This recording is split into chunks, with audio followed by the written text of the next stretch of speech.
Hi y'all, here I am down in South Carolina thinking I would give you a little demonstration on some of the things that watercolor can and will do and things you might want to practice if you are just getting started in it. I've got two papers here. This is very smooth one and this is hard pressed. Hot press, that means it's like pressing. Think of it as being ironed all the wrinkles out.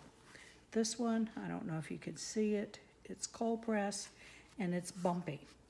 They work differently. Obviously, if you were doing a fine portrait, you might want it smooth, and then maybe not. Maybe you're going to do it a little more abstract, or you want to use the depth of and work with the bumpiness. But we're not going to do a portrait.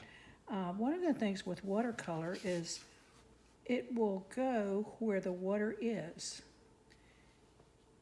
And we're going to do that, okay? So let's say I want to drop in some beautiful pink. I'm going to try to find where my water is. It's right there. And look at that bloom. Can you see? It's traveling and blooming. Let's put a little more in there. Now, whoops, too much, not a problem. I take a paper towel, can use it like a sponge. The paper's acting as a sponge. The cold press, this hot press that's smoother, doesn't steal all of the pigment.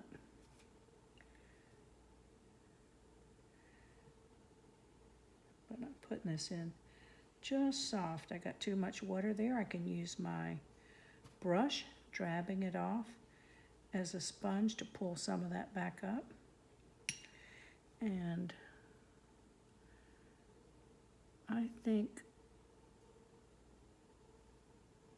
I keep getting a lot of water in that corner. So let me see if I can get more pigment. I don't seem to be loading much pigment on my brush. Okay. I kind of like that. Get a little bit of this purple. Let's see what kind of funky things we can get going here with it.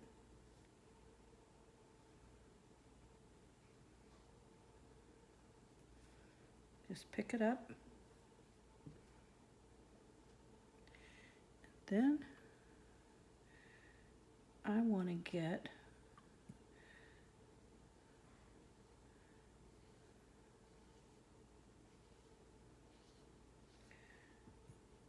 just some squiggles coming down here.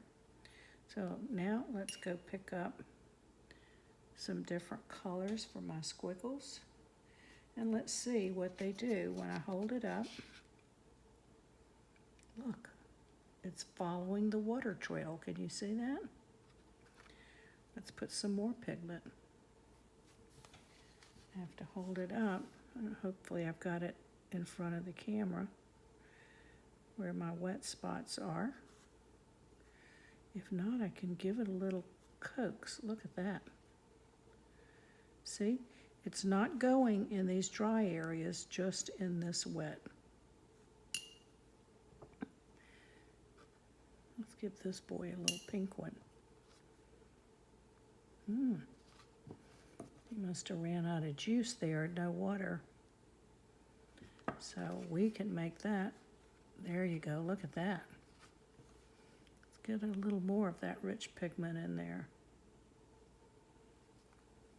Can you see that? I hope this is filming.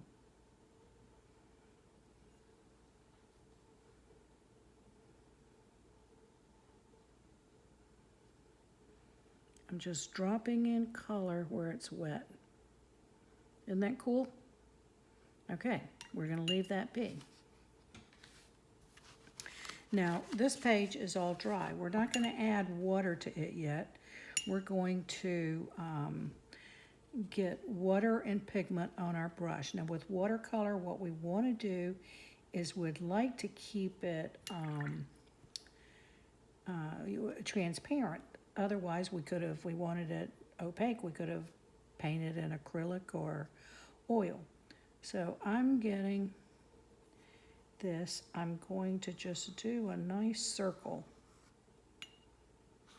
I'm going to add some more water. I want to keep it nice and transparent.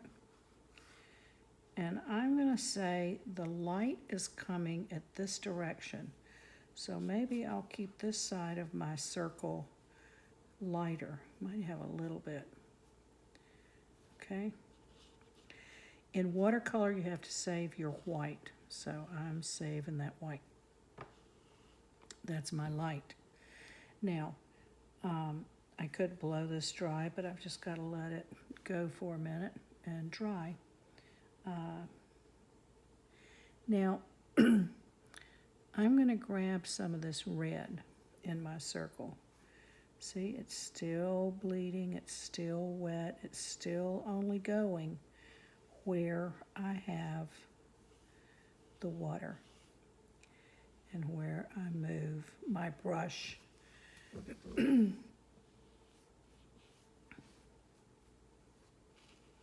I keep paper towels so that I can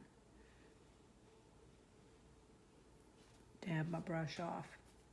They become little works of art themselves. Okay. Now technically, you would want to let this dry a little bit, our little circle here. But we're not going to have to take the time for that. We'll get some more. Oh, this is going to be an apple, I can see.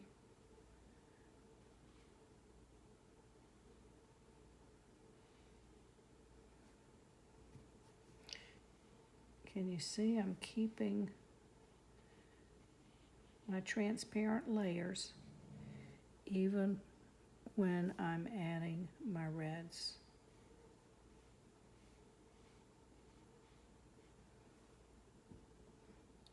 If I wanted to take more time, I could dry this a little bit, wait and show you more, but I want to show you, I want to get a little bit of circling here where my stem's going to come.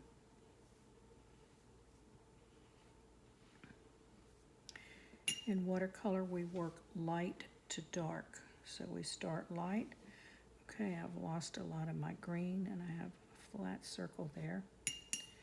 So let me go back with some deeper red and get some juice in this apple.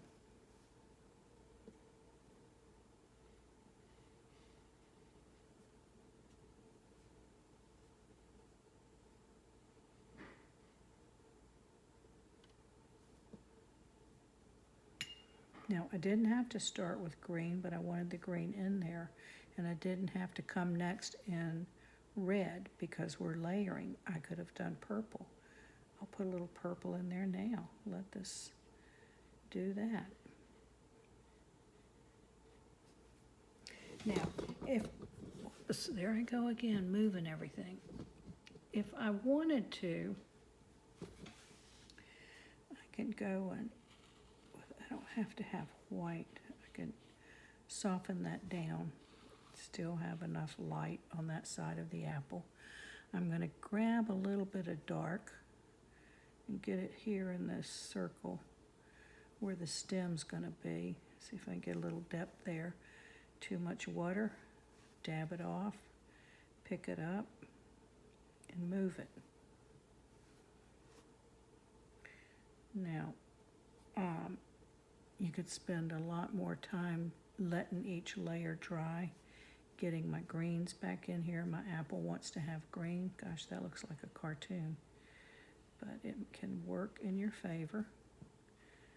Get my darks over there.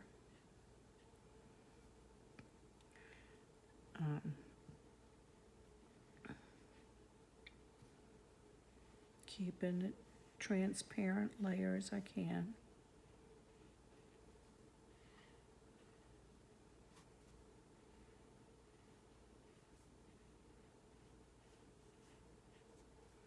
I don't like these blooms right here, so I'm going to kind of lift them up and play. I don't want those little If I can't get them up, I can take a towel. I would like this side darker, but I don't know if I'm gonna be able to achieve that very well because of, the paper is so wet, and like I said, I would normally let it dry a little bit more, but I think we can do okay here. We'll get it a little darker.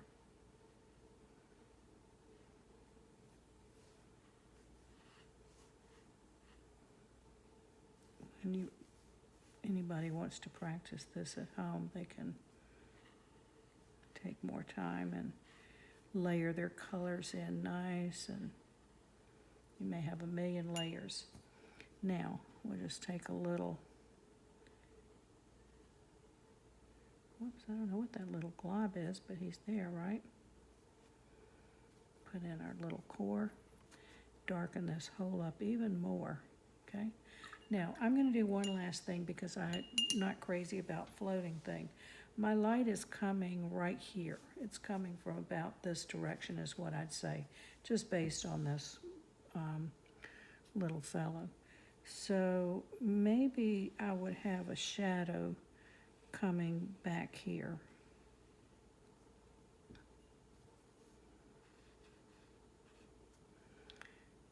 My shadow would be darkest next to the, whoops, apple.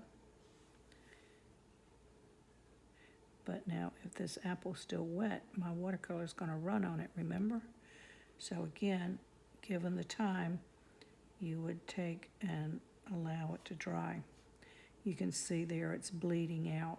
I can fix that later. And then I'm gonna have a little thing coming up because I like it to do that. Now, lots of problems with this apple and all, but you get the idea of layering your watercolors. You will be taking more time getting it. Now, this little fellow hasn't completely dried, but this is where I would take my micron pen.